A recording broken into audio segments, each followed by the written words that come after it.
familiar with that.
We're not lighting those because we changed out the sign itself. The sign itself is high intensity. Okay. Have you been up here at night to see this? While they're doing it.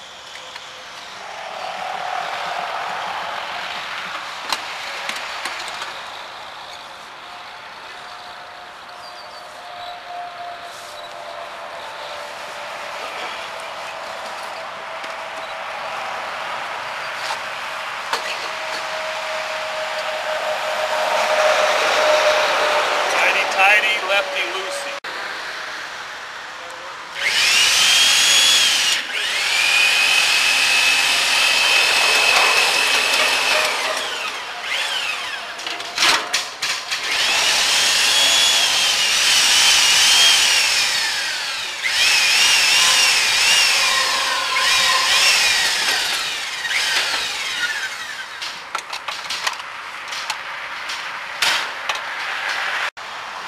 Chris Holmes, signal electrician with the state of Ohio for 19 years.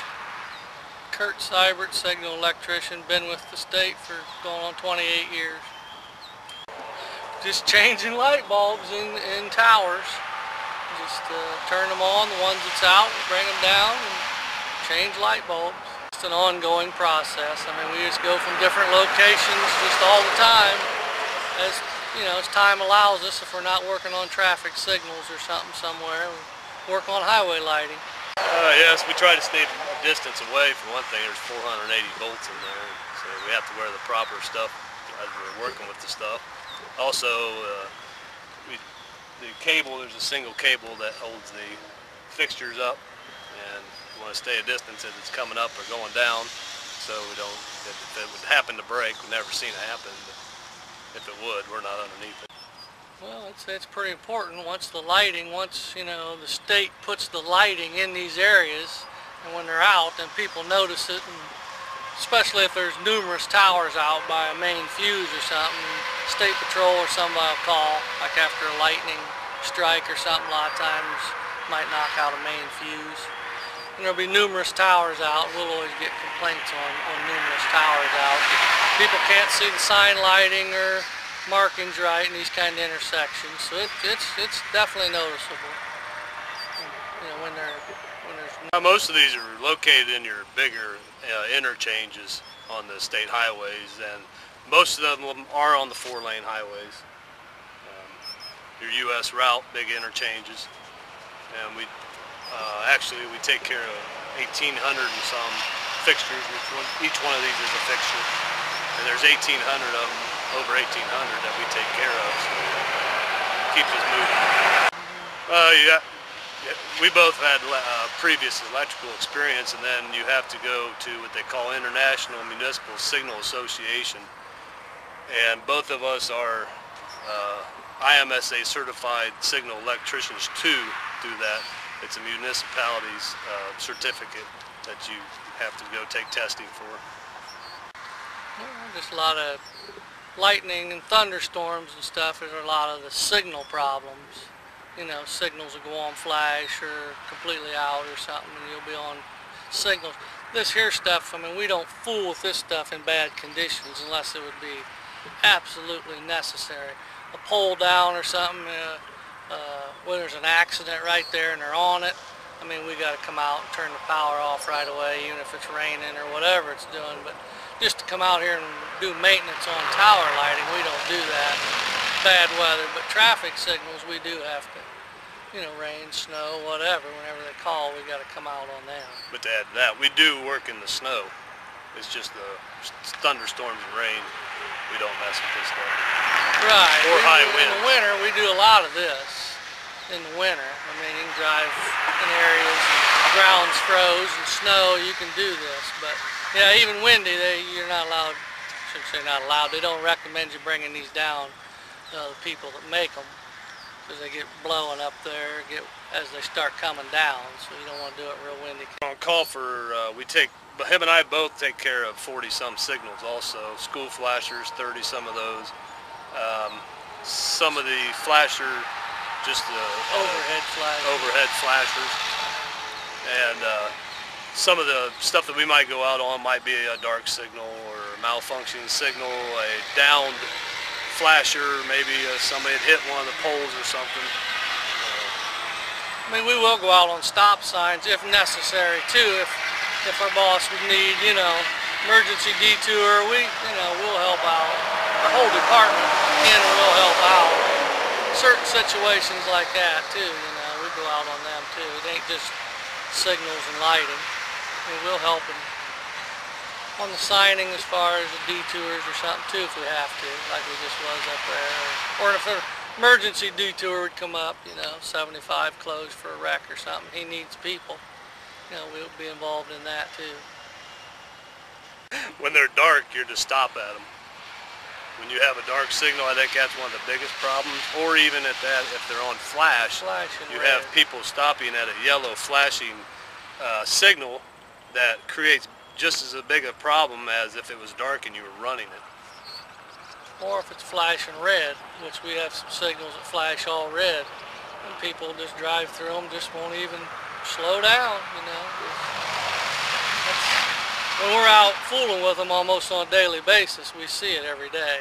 And you can't believe there ain't more wrecks because of the people that go through traffic signals on red, or, you know, you just see it just like, hard to believe if you watch them every day. And I think another misconception is that they think when they pull to an intersection and they have a red light, it should change for them immediately. And I think a lot of them just have to be a little more patient, because it will come to them. And just some of the things, the way they're designed, they're not to just jump to the next road over and stop everybody else for one car. I think everything's become more safer. You know, I think everything they design anymore is on safety. Signals and even things like this that they come out with, and everything that they have, as the years have gone by, that everything becomes a little more safer. I think that's a big thing. You know, there's so many things on the signals that there's so many backups that make the signalization so safe that it's bulletproof, that something can't happen, you know, to create any malfunction or anything like that. I think that's one of the biggest things.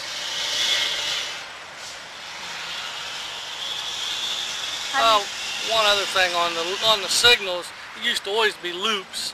Now there is some of the video detection, which we've seen come into play. You know, there never used to be, and that still works in certain situations better than others. We've got a couple locations like that. We're going to get a lot more, it sounds like, but that's one thing that we've seen that's come and changed a lot. You know, there's places that the loops aren't in the road anymore. It's video, and people think that you're being taped, and you're not. It's just detecting motion down there. And, you know, when anything pulls up, it's just like the loop in the road, but it's just a video camera detecting motion to put a call in instead of the loop in the road. That's something we've seen change, I think, quite a bit since we've been here. I think the benefit to what we do every day is we care about what we do, and it makes a difference to us, so it makes a difference to the traveling public that we care about what we're doing.